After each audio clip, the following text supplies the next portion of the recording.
इतिहास के साथ तो छेड़छाड़ नहीं करने दी जाएगी। महापुरुषों की जाति नहीं बदलने दी जाएगी। अशोक गुर्जर कौन सी पार्टी का जिलाध्यक्ष है? लीलू गुर्जर किस पार्टी का एमएलए है? कंवरपाल गुर्जर शिक्षा मंत्री है। सरकार के संरक्षण में हो रहा सारा काम। ये गुर्जर समाज सदियों से हमारे साथ नहीं रहता था।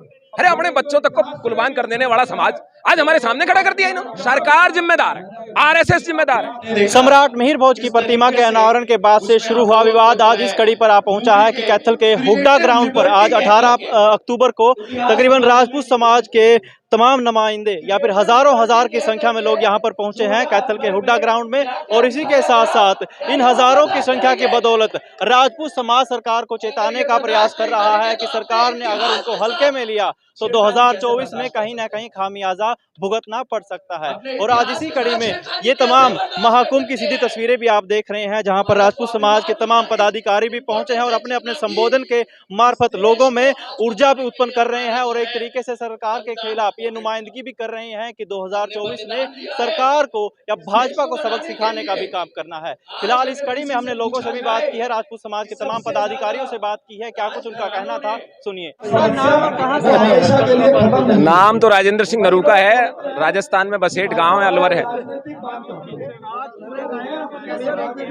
जी। पूरे कार्यक्रम को तो आप देखो, लाखों की संख्या में लोग इकट्ठे हुए हैं। इतिहास के साथ तो छेड़छाड़ नहीं करने दी जाएगी। महापुरुषों की जाति नहीं बदलने दी जाएगी। क्षत्रिय समाज सो रहा है, उसे पड़े में लात नहीं मारने दी जाएगी। वो जाग गया तो हालत खराब हो जाएगी। ये सोया हुआ शेर है, इसको छेड़ो मत, छेड़ोगे तो हालत खराब होगी। बड़ी नहीं पूरी। अशोक गुर्जर कौन सी पार्टी का जिलाध्यक्ष है? लीलू गुर्जर किस पार्टी का एमएलए है? कंवरपाल गुर्जर शिक्षा मंत्री है। डीसी एसपी कुछ नहीं होते हैं, वो प्रशासन उसके अनुरूप काम करता है जो लोकल एमएलए होता है। तो पूरी भूमिका है सरकार।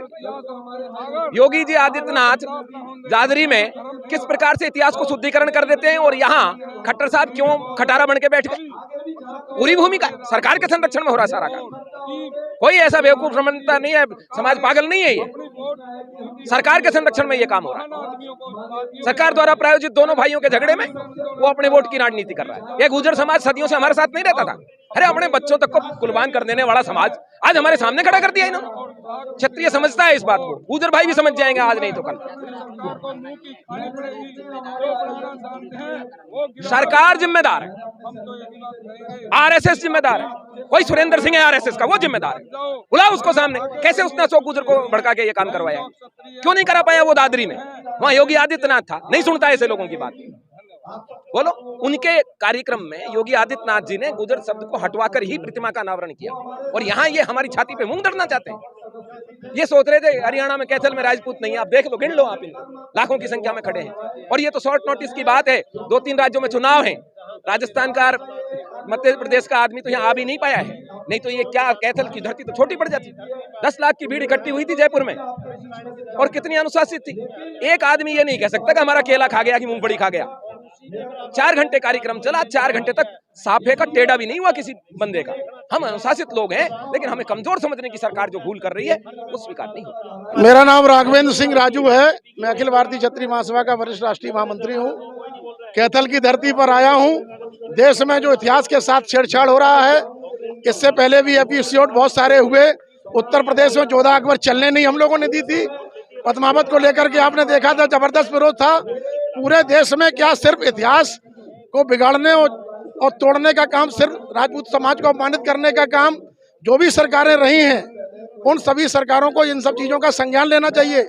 18% देश की आबादी है क्षत्रियों की। ये मैं नहीं कह रहा हूँ, इतिहास लौटा नामक किताब पढ़ लो और उस पत्या के बाद पढ़िए, उसके बाद सुनिए। ये ब्राह्मण वैश्य शूद्र नहीं हो, फिर क्या हो बतलाओ। इसीलिए 64% क्षत्रिय समाज एक झंडे के नीचे आओ। इसलिए क्षत्रिय समाज, हम है क्षत्रिय समाज, मिलकर लाएंगे देश में परिवर्तन, सब मिलकर। आज आपको दिखेगा 5 राज्यों में अभी चुनाव हो रहा है।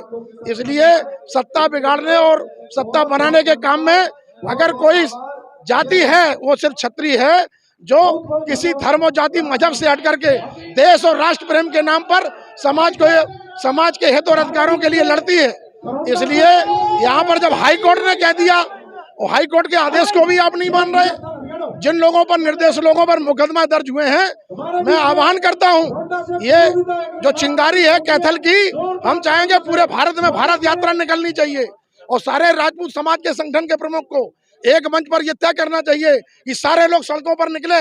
और हमने निकाली है प्रताप ज्योति यात्रा, चेतना रथ यात्रा 28 मार्च 2010 को 4.5 लाख लोग रामलीला मैदान दिल्ली में एकजुट हुए थे।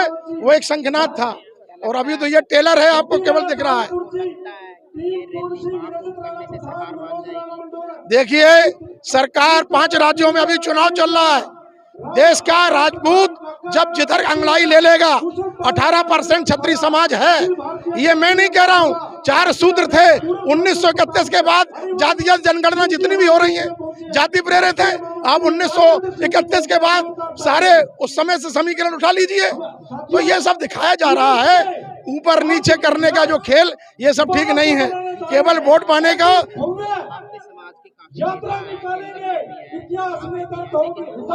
अरे समाज के बम्बई से माननीय हरवंश सिंह जी चल के आ गए। अभी आपने सुना नारूका जी को, महपाल मकराना जी हैं, अभी आपने सुना शेर सिंह, चेतन आनंद भी हैं। कहने का तात्पर्य ये है, गांधी मैदान 19 जनवरी 2009 को हमने बहुत बड़ी रैली की थी आनंद मोहन के सम्मान में। तो ये सिर्फ हक और अधिकार की लड़ाई है। हमारे हक और अधिकार को कोई ने अगर छेड़ा तो छोड़ा नहीं जाएगा।